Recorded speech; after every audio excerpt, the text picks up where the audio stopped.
I work for Tanzania Development Trust, which is a volunteer-run charity in Tanzania that's been going for 41 years.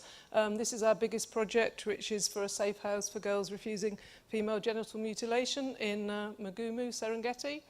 And we work in many different rural areas, such as this village here, which is a village of 9,000 people. But if you look at it on a map, it actually looks like this. So before we started, this is like most of rural Africa, has very, very poor maps.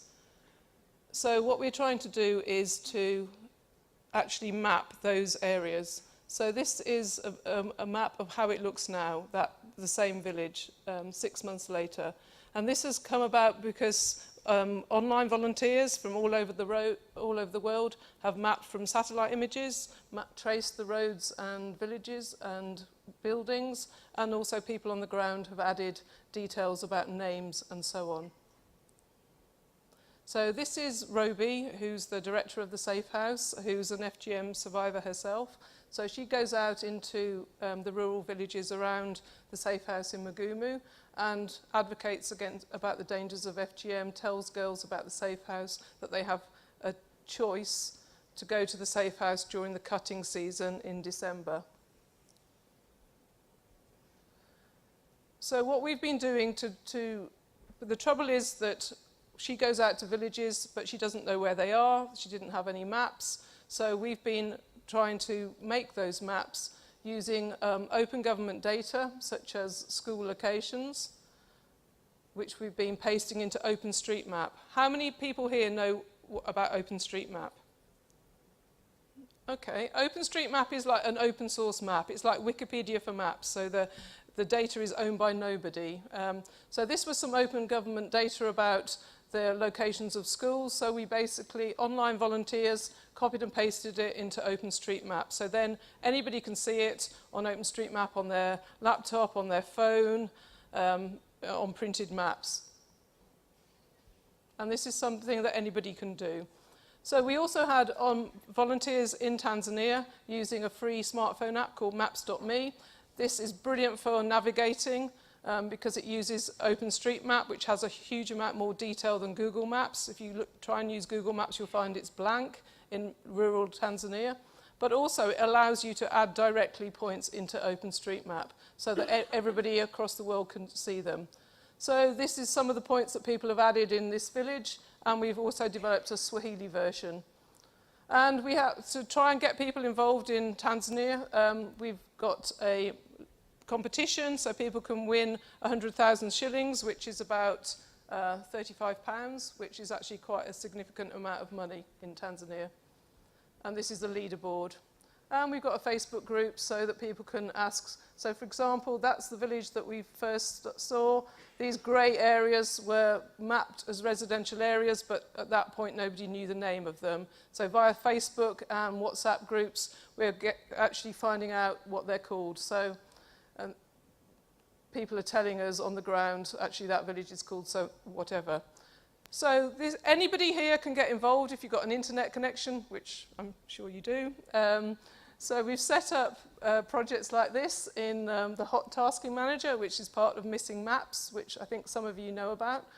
So we set up an area, so Mugumu is in the center of that box, and we take an area, divide it into grids. All you need to do is go to this website, click on a square. You can start tracing the roads and the buildings from the satellite images. All of the instructions are on there. We've actually finished this one now, so we're moving on to the next surrounding area. So you're looking at satellite images like this. You can zoom right in and trace the roads and buildings. So this is some volunteers in Dar es Salaam doing exactly that. So if you work for a company, if you're into having a mapping party, we've got one going on in Vilnius and Dar es Salaam right now, then please let me know and I could help you set that up.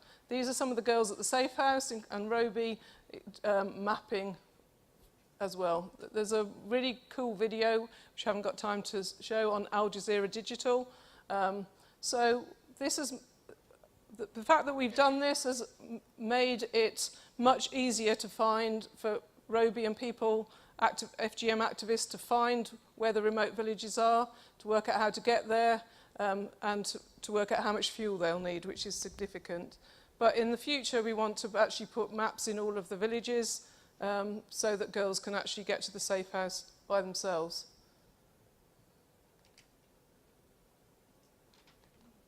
And this is one of the girls in the safe house. So we've got over 1,000 online volunteers. Anybody can get involved if they've got an internet connection. And we've mapped over 15,000 square kilometres, added 5 towns, over 170 villages now, and over 800,000 buildings. And this is with zero budget. Right, we're all volunteers. We've had absolutely no money for this. That's just showing that again. And having better maps has helped protect girls. So the number of girls being cut in that area, the last cutting season in December, went down to still over 1,000 girls.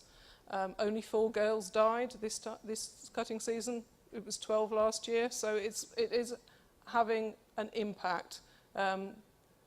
This is a map of this area. Magumu is where the safe house is, showing the girls that were cut, the girls that came to the safe house, and the girls that died. When girls die of FGM, their bodies are thrown into the bush, and you're never allowed to talk about them. It's like they never existed.